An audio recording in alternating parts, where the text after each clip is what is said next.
Em nome do Pai, do Filho e do Espírito Santo. Amém.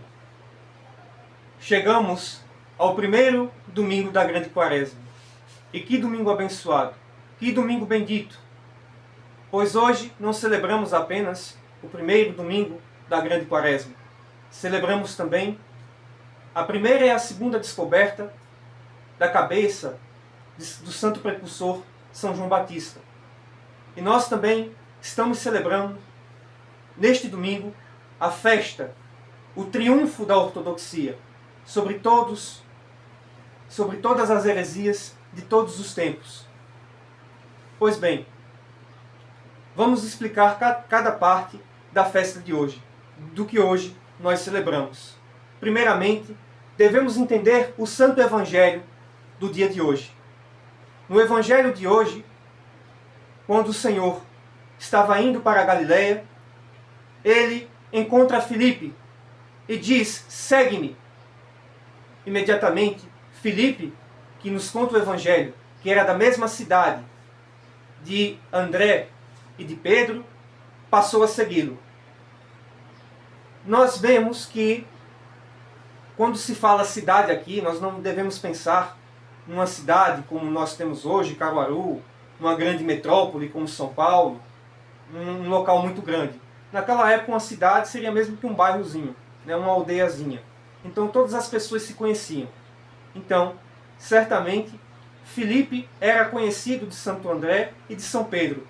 E já devia ter sabido, por meio deles, sobre nosso Senhor Jesus Cristo. E quando nosso Senhor se dirigiu a ele e disse: segue-me, ele não pensou duas vezes, mas, abandonando tudo, passou a segui-lo. Não só passou a segui-lo, mas foi em busca de Natanael. E quando viu Natanael, disse: nós encontramos aquele de quem falaram as Escrituras. É Jesus de Nazaré, o filho de José. Então Natanael responde Filipe dizendo: e pode vir algo bom de Nazaré? E Filipe só disse: vem e vê. Ao que, quando os dois chegaram diante de Cristo, nosso Senhor disse sobre Natanael: eis aí um verdadeiro israelita, em quem não há falsidade. E logo Natanael pergunta a nosso Senhor: e de onde é que tu me conheces? Então, Cristo revela um grande segredo. Antes de Filipe te chamar, eu te vi debaixo da figueira. E Natanael então responde imediatamente: tu és o Cristo, tu és o Filho de Deus. E nosso Senhor então diz: tu creste porque eu disse que te vi debaixo da figueira? Pois muito bem, virás o céu aberto e os anjos subindo e descendo sobre o Filho do Homem. Quais são as explicações dos nossos santos padres para este Evangelho deste domingo de hoje? Primeiro, nós vemos que Filipe, imediatamente, assim que nosso Senhor o chamou, ele o seguiu. E não somente o seguiu, foi em busca de chamar seu amigo Natanael também para segui-lo. Os santos padres nos explicam que tanto Filipe quanto Natanael eram homens conhecedores da lei e conhecedores da Sagrada Escritura, conhecedores das profecias. E Natanael e Filipe tão logo sabia e acreditava, por meio do seu estudo da Escritura, da lei, que Cristo era o Messias, ele imediatamente seguiu a nosso Senhor Jesus Cristo. E foi levar essa boa nova a seu amigo Natanael, que também era um conhecedor da lei. Por isso que quando Filipe fala: nós achamos aquele de quem fala a Escritura, é Jesus de Nazaré, filho de José, Natanael responde: e pode vir algo bom de Nazaré? O que Natanael está querendo dizer aqui não é uma resposta de menosprezo a Nazaré, mas, sendo Natanael conhecedor da profecia das Sagradas Escrituras, sendo ele um verdadeiro israelita, ele sabia que o Messias não vinha de Nazaré, mas que o Messias vinha de Belém, da linhagem de Davi. Pois bem, nós sabemos que nosso Senhor nasceu em Belém, que é da linhagem de Davi. Porém, nosso Senhor precisou fugir com o santo pai adotivo José e sua santíssima mãe. Precisaram fugir de Herodes. E por isso, depois daquela fuga, ele cresceu em Nazaré, na Galileia. Então, as pessoas achavam que ele era de Nazaré. Mas na verdade nós sabemos, e depois isso se revelou, que na verdade nosso Senhor é de Belém, da linhagem de Davi, cumprindo a profecia. Por isso que Natanael, sendo um bom israelita, conhecedor da lei de Deus e das Sagradas Escrituras, questionou: pode vir algo bom de Nazaré? Como assim alguém de Nazaré? As Sagradas Escrituras, as Sagradas Profecias nos dizem que o Messias virá de Belém, da linhagem de Davi. Porém, quando Natanael chega diante de Jesus e Jesus diz: aí está um verdadeiro israelita, em quem não há falsidade. Natanael novamente mostra que é um verdadeiro israelita, quando pergunta: de onde tu me conheces, para me chamares de bom? Vejamos que Natanael não aceitou o elogio de Cristo como um vã lisonjeio. Assim também nós não deveríamos aceitar elogios das pessoas, bajulações, porque isso é vaidade, isso é orgulho. Então, nosso Senhor revela quem Ele é, quando diz: antes de Filipe te chamar, eu te vi quando estavas debaixo da figueira. E aqui os Santos Padres nos dão duas explicações. A primeira é que, de fato, Natanael, naquele momento, antes de Filipe o chamar, Natanael estava em um momento de oração, debaixo da figueira, onde ele implorava ao Senhor a vinda do Messias, a libertação do seu povo. E quando nosso Senhor diz: eu te vi debaixo da figueira, não é um vi geográfico, onde eu estava passando por ali e te vi. Não. Significa que nosso Senhor conhecia o segredo e a oração de Natanael. Por isso que imediatamente, quando ele viu que Cristo conhecia o segredo, quando ele via que Cristo conhecia até a sua oração interior, ele acreditou na hora e disse: tu és o Filho de Deus. E nosso Senhor complementa: tu creste porque por causa daquilo do que eu te disse? Pois saiba, verás o céu aberto e os anjos subindo e descendo sobre o Filho do Homem.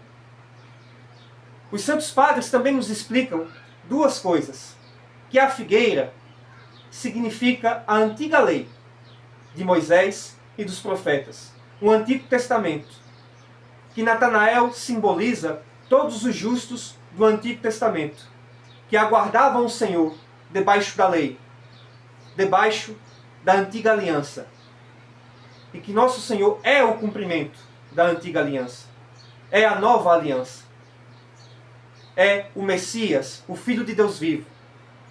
Porém, existe aqui uma observação.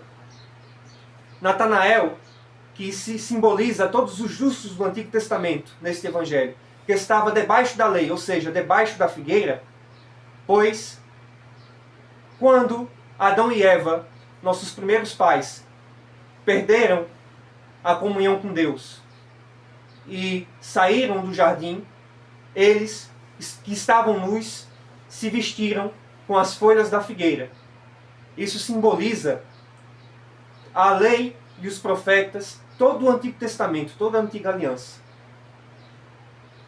E muitos dos israelitas esperavam não Deus encarnado, mas um Messias político. Um Messias que fosse como o rei Davi.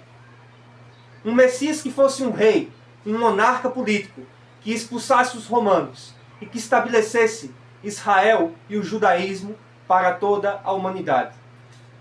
E assim, muitos, e a grande maioria dos judeus, que não creem em nosso Senhor Jesus Cristo, continuam esperando esse Messias político, que virá para estabelecer um reinado terreno. Porém, nosso Senhor, quando diz, creste, verás os anjos do céu subindo e descendo, e os céus abertos sobre o Filho do Homem, aqui nosso Senhor está fazendo essa correção sobre Natanael. A confissão de Natanael hoje é diferente da confissão de Pedro que nós ouvimos lá em Mateus 16. Natanael, naquele momento, disse, tu és o Filho de Deus, não no sentido de que ele era Deus encarnado. Diferente de São Pedro, que naquela ocasião, quando disse, tu és o Cristo, o Filho do Deus vivo, ele estava confessando que Cristo não era apenas um Messias terreno, mas o próprio Deus encarnado. E isso nosso Senhor está dizendo quando diz, vereis os anjos subindo e descendo sobre o Filho do Homem e os céus abertos. Ele está dizendo, eu não sou apenas um Messias político, eu não vim apenas estabelecer um reinado terreno, mas eu sou Deus encarnado, que vim libertar Israel, não apenas do Império Romano, mas de todo o império do pecado e da morte. Este é o grande ensinamento do Santo Evangelho de hoje. E hoje, nós celebramos o triunfo da ortodoxia, comemorando a vitória da Igreja sobre todas as heresias de todos os tempos. Lembramos hoje do 7º Concílio Ecumênico. E lembramos da grande perseguição que foi realizada contra a Igreja, contra os santos da Igreja. O iconoclasmo. Os iconoclastas perseguiam a Igreja e perseguiam o povo de Deus e perseguiam a veneração e os santos ícones e as santas relíquias. Assim como os protestantes de hoje, que são como os iconoclastas do primeiro milênio, pois o protestantismo, em todas as suas formas, ele acaba repetindo várias das heresias que foram negadas, que foram condenadas pela Igreja no primeiro milênio. Grande parte do protestantismo é nestoriano, é sabeliano, é ariano, e quase todo o protestantismo é iconoclasta. Então nós vemos no protestantismo a repetição das heresias do primeiro milênio com uma nova roupagem, que é a roupagem protestante, em várias e várias formas diferentes, em suas miríades de denominações diferentes. E a heresia iconoclasta antiga, como a heresia iconoclasta de hoje, dizem que os santos ícones, as imagens sagradas dentro da igreja e as relíquias dos santos são idolatria. E muitas vezes eles recorrem ao Antigo Testamento, à proibição de Deus de fabricação de ídolos. Porém, as pessoas leem este evangelho leem essa escritura de maneira errada, de maneira equivocada. Pois eles dizem, Deus proibiu fazer imagens. Porém, imagem é uma palavra generalista. Qualquer coisa é uma imagem. Quem nos acompanha pela internet está vendo imagens. Quem assiste televisão vê imagens. Quem tira uma fotografia vê imagens. Quem faz um vídeo tem imagens. Quem tem quadro, seja lá do que for, tem imagens. Imagem é uma palavra relativa, relativista, generalista. Imagens pode ser qualquer coisa, imagem de qualquer coisa. Porém, o que Deus proíbe no Antigo Testamento, na Antiga Lei, é a fabricação de ídolo. A palavra correta é ídolo. A tradução correta é ídolo. Não farás para ti ídolo de nada. Nem do que está sobre o céu, nem do que está sobre a terra. Não farás nenhum ídolo, nenhum tipo de ídolo. Nós sabemos que os povos pagãos tinham esse costume de fazer ídolos, de fazer imagens de falsos deuses, de adorar o sol, de adorar os animais, de adorar o mar, de adorar os céus, de adorar os próprios reis, imperadores. Eles faziam ídolos, eles adoravam demônios no lugar de adorar a Deus. como nós vemos nos panteões de várias religiões antigas diferentes. Os nórdicos, os egípcios, os gregos, os romanos, lá com seus falsos deuses, Apolo, Zeus, Odin, Poseidon, Thor e Anubis, Ra, todos esses falsos deuses, que são deuses pagãos e que eram demônios. Deus proíbe a adoração aos falsos deuses e a fabricação de falsos deuses, como o próprio povo israelita que no meio do deserto, enquanto estava sem Moisés, fez com suas mãos um bezerro de ouro e começou a adorar aquele bezerro como se ele fosse Deus. E começou a dizer que aquele bezerro os tinha livrado do Egito. Não podemos fabricar ídolos, falsos deuses. Porém, nesta mesma escritura, Deus manda Moisés fazer imagens de anjos e colocar essas imagens de anjos na Arca da Aliança. Será que Deus se contradizeu? Deus proibiu fazer imagens e depois ele mandou fazer 2 imagens de anjos e colocar na Arca da Aliança. Então, parece que os iconoclastas, antigos e novos, quando leem isso, fingem que não entendem ou dão uma de malucos.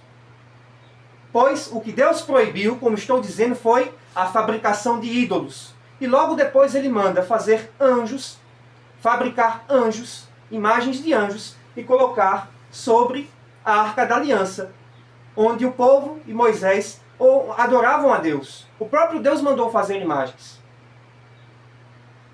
Nós vemos que a imagem que é proibida não é a imagem daquilo que é celestial, daquilo que é sagrado, daquilo que vem de Deus. Não é a arte sacra, mas aquilo que é proibido é a fabricação de ídolos.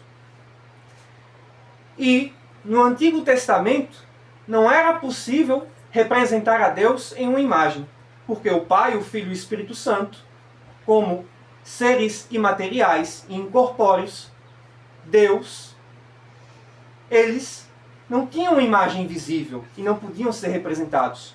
Porém, a partir da encarnação de nosso Senhor Jesus Cristo, quando Cristo, verdadeiro Deus, se fez verdadeiramente homem, quando Cristo assume a humanidade, ele pode ser representado. Porque homens podem ser representados. E Cristo é verdadeiramente homem. Cristo é Deus encarnado. E como Deus que se encarnou, pode ser representado. Pois Deus assumiu uma imagem visível em nosso Senhor Jesus Cristo. Por isso, os Santos Padres, no 7º Concílio Ecumênico, nos mostram que o iconoclasmo, essa heresia perversa, é uma heresia que ataca diretamente nosso Senhor Jesus Cristo. E que essa heresia ataca a própria encarnação de nosso Senhor Jesus Cristo. Por isso, é uma grave heresia. Na igreja, não é opcional. Ou nós veneramos os ícones, ou nós podemos escolher não venerar. Não. É obrigatório nós venerarmos os santos ícones e venerarmos a imagem sagrada de nosso Senhor Jesus Cristo. Pois se não veneramos, negamos que Deus encarnado, negamos que a imagem de Cristo faz parte de sua pessoa. Cristo, como Deus encarnado, como homem, pode ser representado. E essa imagem de nosso Senhor Jesus Cristo é santa e bendita, pois faz parte da sua pessoa. Todos nós temos imagem, pois todos nós somos visíveis, somos materiais. E Deus também se fez imagem, se fez visível, se fez material, se fez homem para a nossa salvação. Por isso nós podemos representá-lo nos santos ícones. E por isso venerar esses ícones não é idolatria. Pois, como ensinam os santos padres, nós não estamos venerando a tinta e a madeira, mas nós estamos venerando a imagem ali representada através da tinta e da madeira. Não veneramos o material, mas nós veneramos o protótipo, o próprio Cristo, a quem adoramos. Por isso nós devemos venerar os santos ícones, beijá-los e rezar diante deles, e ter os santos ícones em nossas casas e em nossas igrejas.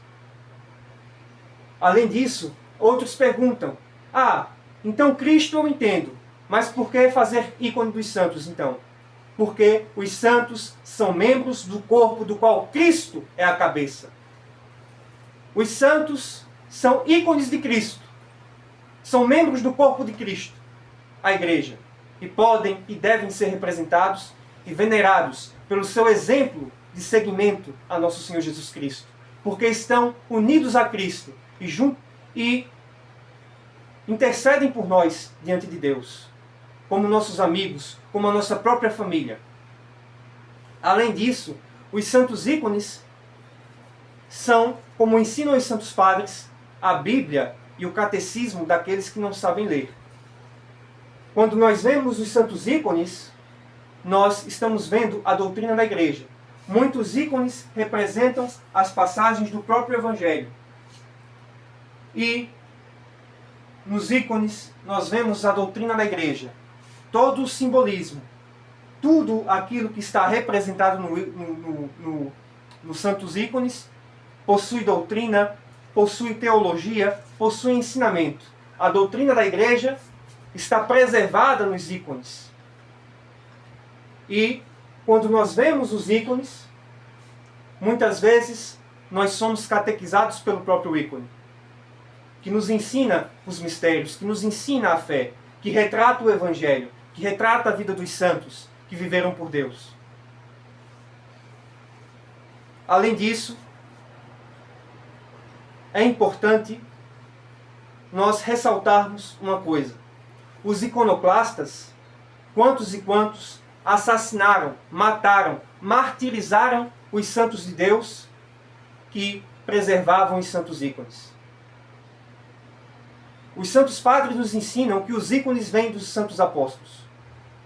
Como nos ensina a tradição, o primeiro iconocógrafo, o primeiro a pintar ícones, foi São Lucas, o santo evangelista Lucas, que escreveu o Evangelho de Lucas, que escreveu o Ato dos Apóstolos. Ele foi o primeiro a pintar ícones. Pintou ícones da Mãe de Deus. Ícones, um desses ícones está até hoje lá na Montanha Sagrada, no Monte Athos. Então nós vemos que essa tradição de ter ícones vem desde os santos apóstolos. Não é uma inovação. Ao contrário, a inovação é o iconoclasmo, que é um ataque do demônio contra a imagem sagrada de Cristo, que faz parte de sua encarnação. Pois bem, por isso nós celebramos hoje a vitória da Igreja de Cristo sobre as heresias de todos os tempos.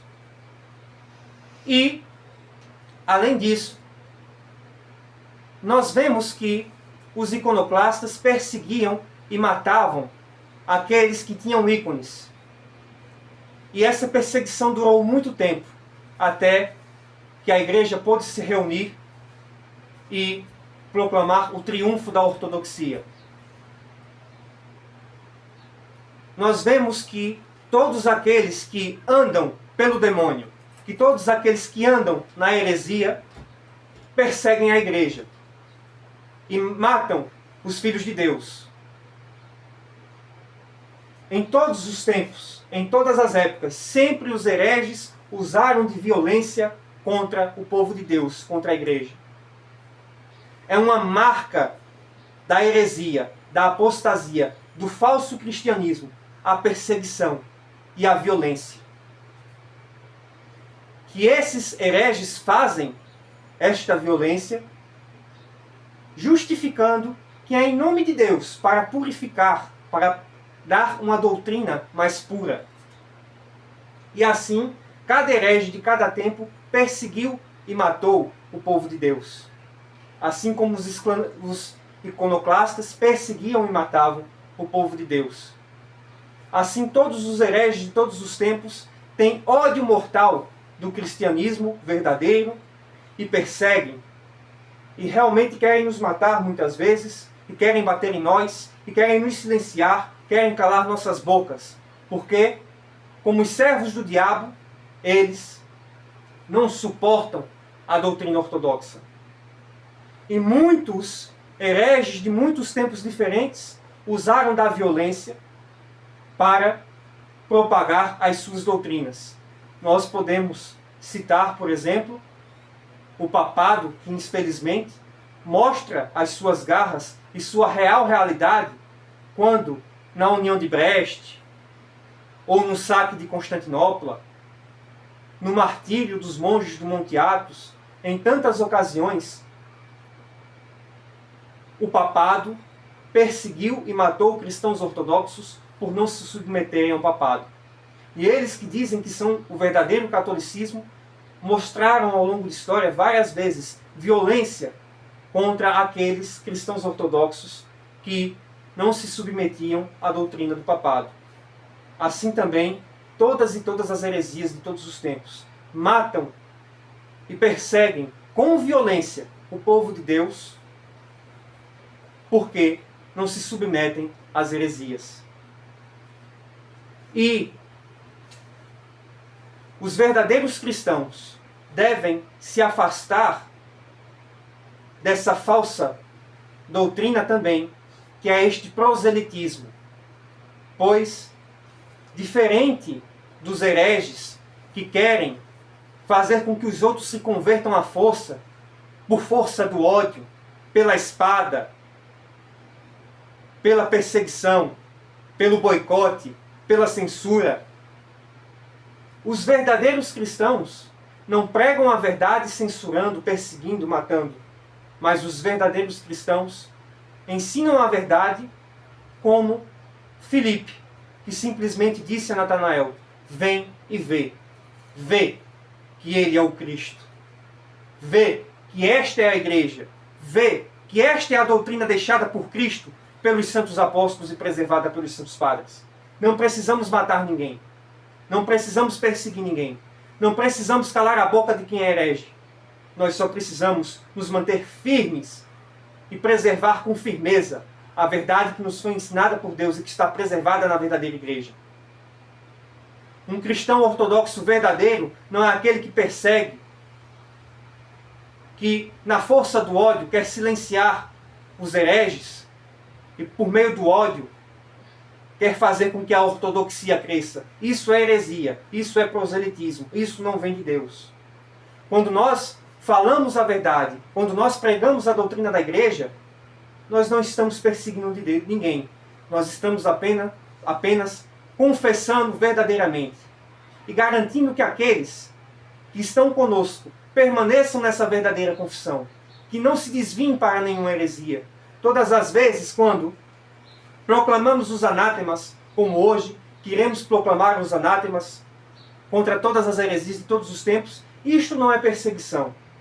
Porque aqui nós estamos proclamando a nossa fé. A fé que de uma vez por todas foi entregue aos santos. Não estamos perseguindo ninguém. Não estamos censurando ninguém. Não estamos matando ninguém. Não estamos fazendo proselitismo nenhum com seu ninguém. O que nós estamos fazendo aqui é proclamando a fé que de uma vez por todas foi entregue aos santos. E confessando essa fé, nós a confessamos para que nós e os que estão conosco não se desviem para as falsas doutrinas e que sejam verdadeiros israelitas, assim como Natanael. Verdadeiros filhos de Deus, que não vão atrás de falsas heresias, mas que só se curvam diante da verdade. Natanael só se curvou diante de Cristo quando teve certeza que ele era o Cristo. Antes de ter essa certeza, Natanael disse: e pode vir algo bom de Nazaré? E de onde é que tu me conheces? Natanael questiona. Natanael não se curva por sua vaidade, porque ele não era vaidoso, mas um verdadeiro israelita. E nós, como povo de Deus, como cristãos ortodoxos, como novo Israel, nova aliança, nós devemos permanecer como Natanael. Não nos curvamos diante das heresias para fazer política de boa vizinhança. Nós só nos curvamos diante da igreja, de Cristo, do corpo de Cristo, ao qual o Senhor instituiu. Sem heresia, sem mancha, sem mácula, sem nenhuma figueira, pois não estamos mais debaixo da figueira, mas nós estamos diante de Deus, diante de seu santo altar, onde os anjos sobem e descem, e onde os céus estão abertos, para que façamos parte do reino do Pai, do Filho e do Espírito Santo, agora e sempre, pelos séculos dos séculos. Amém.